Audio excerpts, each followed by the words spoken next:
Thank you. Tonight, I have one simple question. Are you tired? Would you like some rest? I would like some rest. I see a few hands. I see a few emojis. Thank you, Ron. Thank you. I don't know who I just saw waving, saying yes. I could use some rest. If you can open up your Bibles to Psalm 95, I will not keep you long today. I just have a few simple thoughts about rest. Anybody need some rest? And what does your rest look like? I will tell you what my rest looks like, and then we can compare once we're on our Zoom call after this. We can compare what my rest looks like and what your rest may look like, okay? All right, Psalms 95. You know what? I'm going to read the full chapter. Let's go. Come, let us sing for joy to the Lord. Let us shout aloud to the rock of our salvation. Does that sound like rest? Does that sound like rest to you? Come, let us sing for joy to the Lord. Let us shout aloud for the rock of our salvation. You know what? That is rest. Let's continue reading. Let us come before him with thanksgiving and exalt him with music and song. For the Lord is a great God, the great King above all gods. In his hands are depths of the earth, and the mountain peaks belong to him. The sea is his, for he made it, and his hands formed the dry land.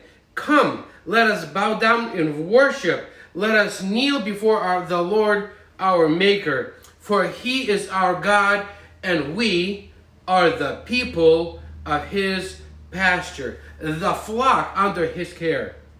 Today, if only you would hear his voice, do not harden your hearts as you did at Meribah, as you did that day at Massah in the wilderness, where your ancestors tested me. They tried me, though they had seen what I did. For 40 years I was angry with that generation.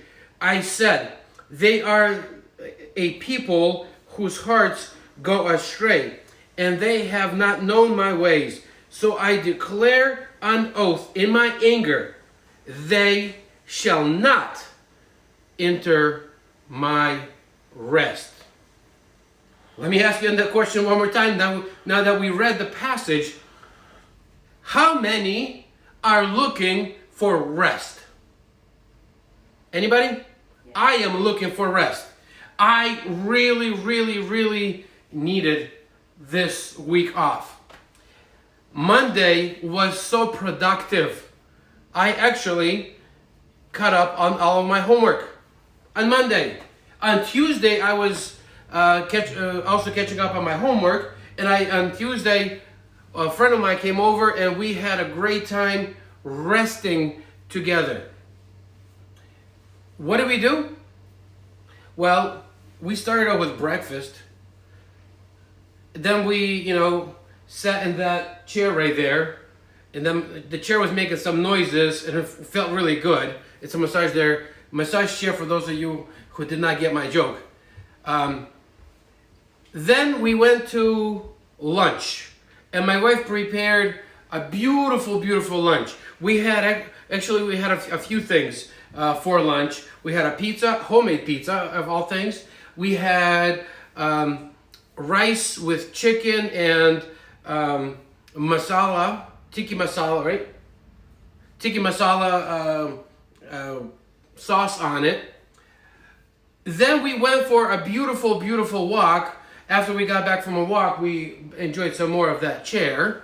After that, we went into the hot tub, enjoyed the hot tub, and after all that, we finished the day with a bowl of chicken pea soup. That is what I call rest.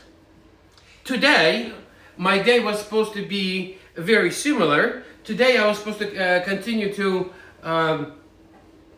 finish, do my homework and just relax.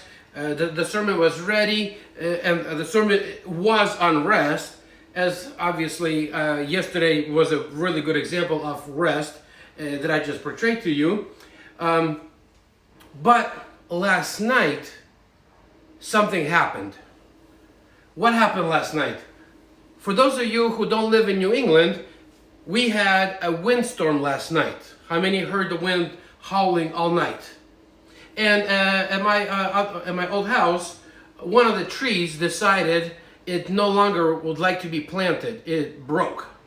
And it kind of was hanging over my neighbor's yard, over his shed and everything like that. And he called me last night, I think it was, 11 o'clock at night, give or take, 10 o'clock at night, whatever it was, to let me know that, your tree is hanging over. Would you like me to take care of it? Would you like me to call somebody, or would you take care of it in the morning? So today, my rest seemed very different from yesterday. Today, my rest included cutting down a tree, not letting any of parts of it fall onto the shed. Obviously, sheds are not cheap, and we don't want to damage the other man's property. I thank my God for my father, because he was there with me the whole time, and we got it done. And what did I do while I was cutting the tree? What do you think? What would you do if you were cutting the tree? It's labor intensive. You have to be on that ladder. You gotta hold the chainsaw. My dad was holding the rope and pulling and tugging and all the rest of it. And we had to cut limb by limb, very slowly take it down. What do you think my rest looked like? Well, let me tell you. Come, let us sing for joy to the Lord. Let us shout aloud to the rock of our salvation. Let us come before him with thanksgiving and exalt him with music and song. Yes.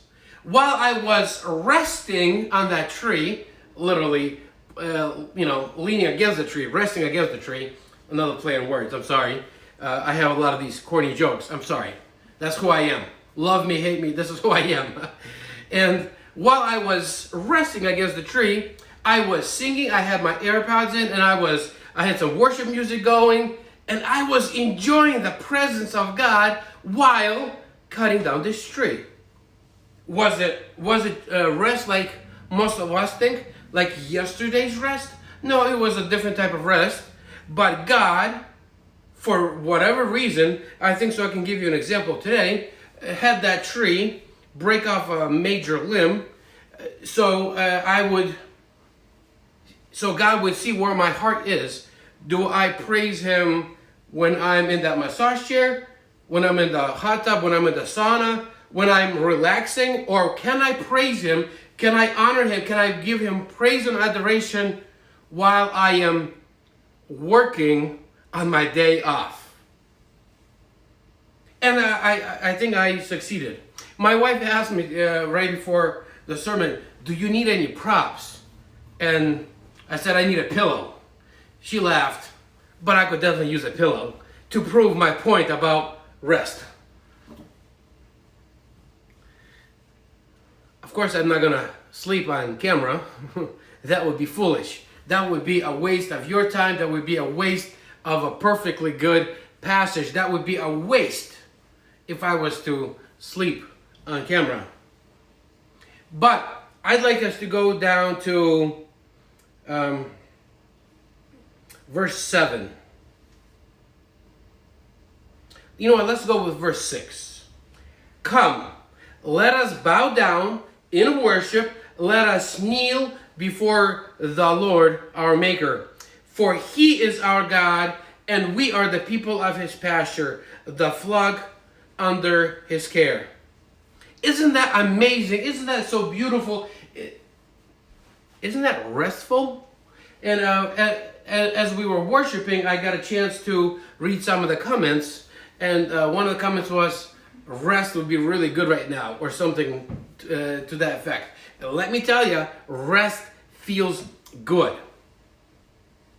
And here we just read verse 6 and part of 7, and it's a call to come.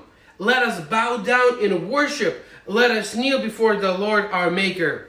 For he is our God, and we are the people of his pasture, the flock under his care. And when we are under his care, we have no worries. We can rest. How many are still with me? Thank you. The second part of verse 7 gets a little intense. Today. When? Today. I wish I could hear you. I can't wait till that moment when we can be together again and I can hear your voices loud and clear. And I'm sure you guys are excited for that day. Why? Because, we are humans. We like to be in communion with each other. Today, if only you have heard the voice, do not harden your hearts as you did at Meribah, as you did the day at Massah in the wilderness, where your ancestors tested me. When we think about rest, just think about the rest that the children of Israel had. They were slaves for over 400 years. It was prophesied by God told Abraham that your offspring will be slaves for about 400 years. And they were slaves for over 400 years. And as Moses came, and Moses took them out of Egypt, and Moses brought them into rest. That rest was not the same way that they thought about. See, when we think about rest, we think about the rest that I had yesterday, right? How many still with me? We think about sitting in that massage chair, going into the hot tub, going to the sauna, getting massages, getting manicures, pedicures, my hair done, whatever you like to do. Maybe even go on a cruise, but don't tell my wife. That's what we think about rest. But God took his people who were slaves for over 400 years. Now, the labor that I put in today to cut down the tree took me about 4, maybe a little over, maybe 5 hours, whatever it was. I don't even know how long it took me. The 4 hours that I worked, don't get me wrong, it was hard work, but I was resting in God's presence. The people of Israel, they were slaves for 400 years. They, from when the sun got up to when the sun came down, they were mixing and carrying these big blocks of, bricks, whatever it was, to build for Pharaoh. For 400 years, they were working hard. For 400 years, they had no rest. So when Moses took them out with the power of God, out of Egypt, when Moses took them into God's rest, you know what happened?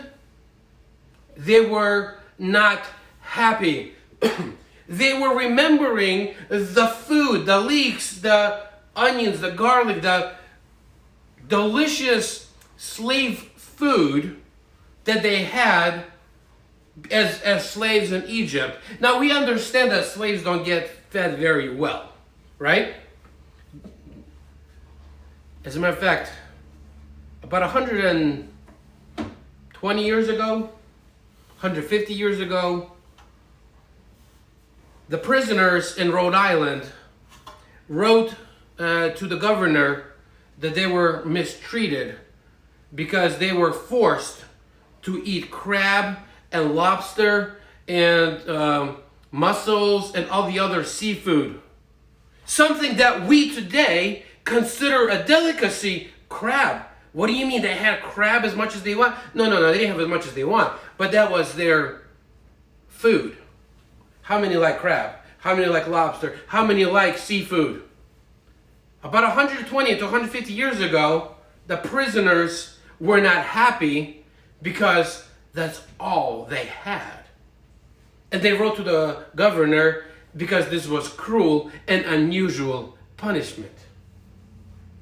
The children of Israel, very similarly, remembered the garlic and the leeks and the onions and all the delicious slave food that they had while they were slaves. Who needs this manna? Manna? What is it? Manna literally means what is it? Manna, who needs this manna? Give us garlic, onions, and leeks.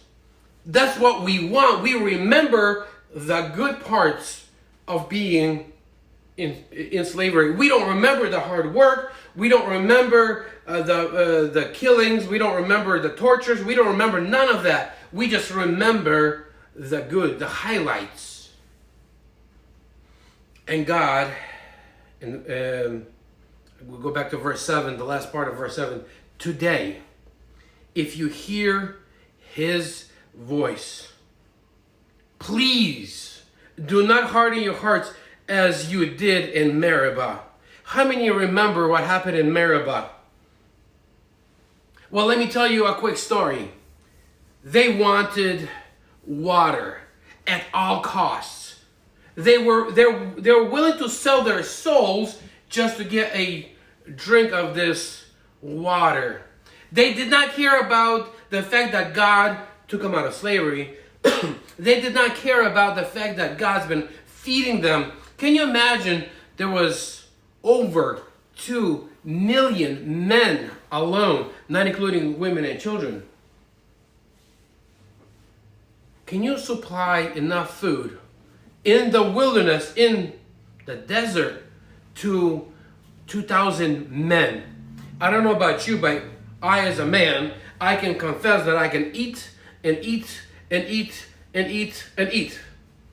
My children can eat and eat and eat and eat. My wife, not so much. But God supplied them with everything they ever needed. All they needed to do was be obedient, be willing to do what God tells them, to go where God tells them to go. Yet they were not willing. They did not want what God wanted. Verse 9, where your ancestors tested me, they tried me, though they had seen what I did. And see, we just came out of this feast. What do we call it? Passover. The Passover was the time when God took them, to the children of Israel, out of slavery. They remembered the good old days, slavery, yet they forgot how God powerfully took them out of Egypt. I don't know about you, but I remember every little detail that God did for me. Do I remember that in the good times? You betcha. Do I remember in the bad times? Sometimes. Yet, for 40 years, verse 10, I was angry with that generation. I said, they are a people whose hearts go astray, and they have not known my ways. The people 20 and over who came out of Egypt, the ones that should have remembered the mighty works of God, how God put all those plagues on Egypt. Yes, it was not affecting them. Those plagues were over Egypt, and they were not affecting the children of Israel, yet they saw everything. The last plague, the Passover, when God killed every firstborn of Egypt, animal or human, including the Pharaoh himself, his son died. They saw this powerful work of God, and they did not remember. And then God got so angry. We'll go back to verse 8. Do not harden your hearts as you did at Meribah, or as you did that day at Massa in the wilderness, where your ancestors tested me. They tried me, though they had seen what I did. And we as people, we as human beings, we like to push the envelope a little further. God bless me. God, can you take me to the next level? Well, you haven't done anything for me. God, I know, but can you push me to the next level? God, I see your blessing. Excuse me.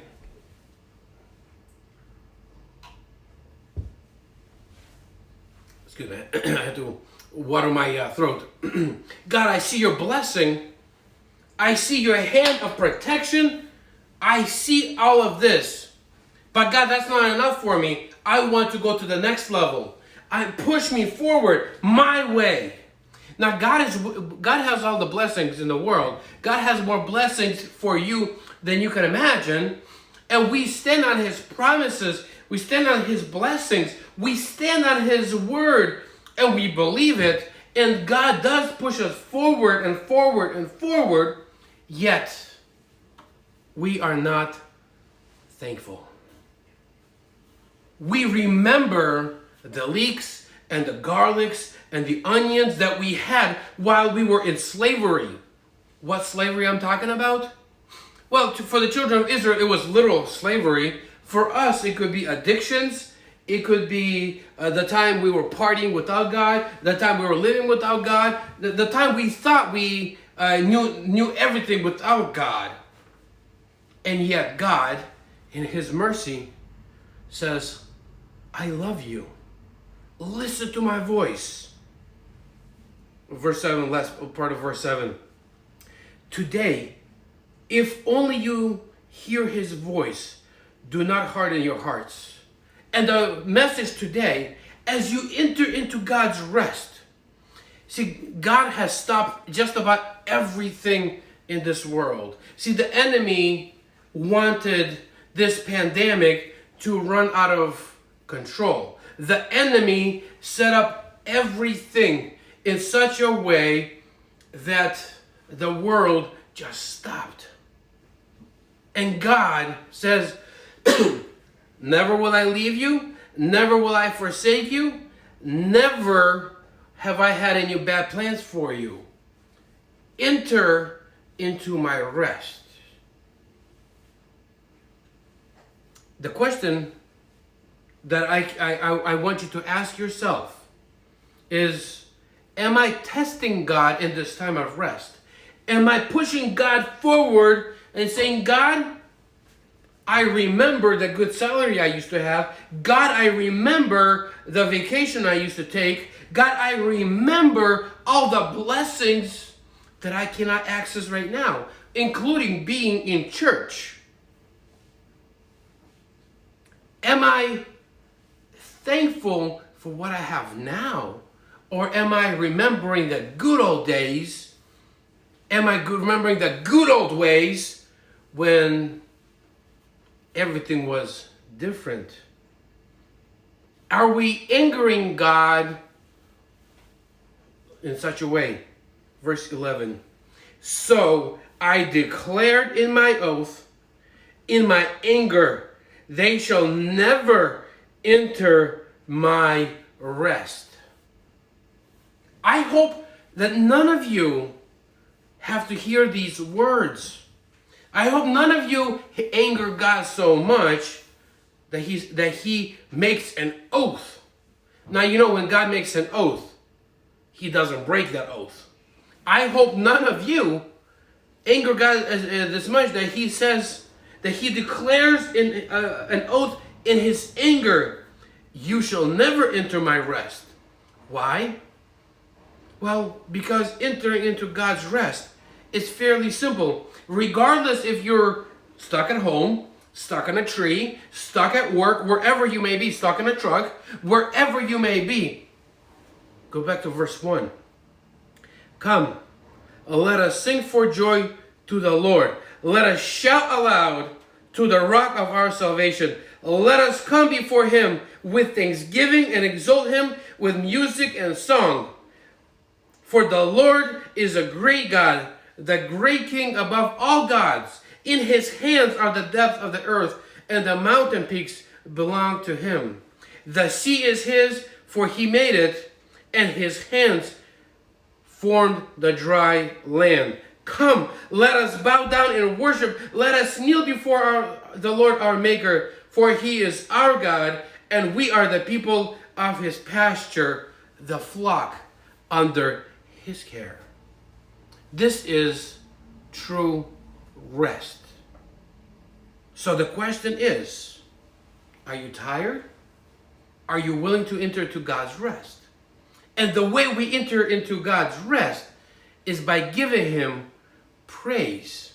And as we give him praise, as we honor him, as we sing, as we shout aloud, as we proclaim of his goodness, we enter into his rest. I hope this simple message, yet very profound message, touches your heart, because it is important for us to enter into God's rest.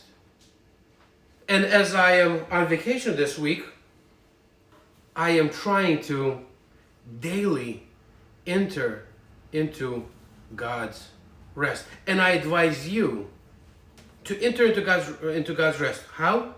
Go to Psalms 95 and read the first 7 verses. Let's read them one more time. Come, let us sing for joy to the Lord. Let us shout aloud to the rock of our salvation.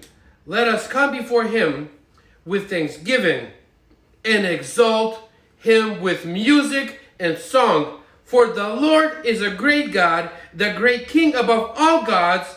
In his hands are the depths of the earth, and the mountain peaks belong to him. The sea is his, for he made it, and his hands formed the dry land. Come, let us bow down and worship. Let us kneel before the Lord our Maker. For he is our God, and we are the people of his pasture, the flock under his care. Will you enter into God's rest?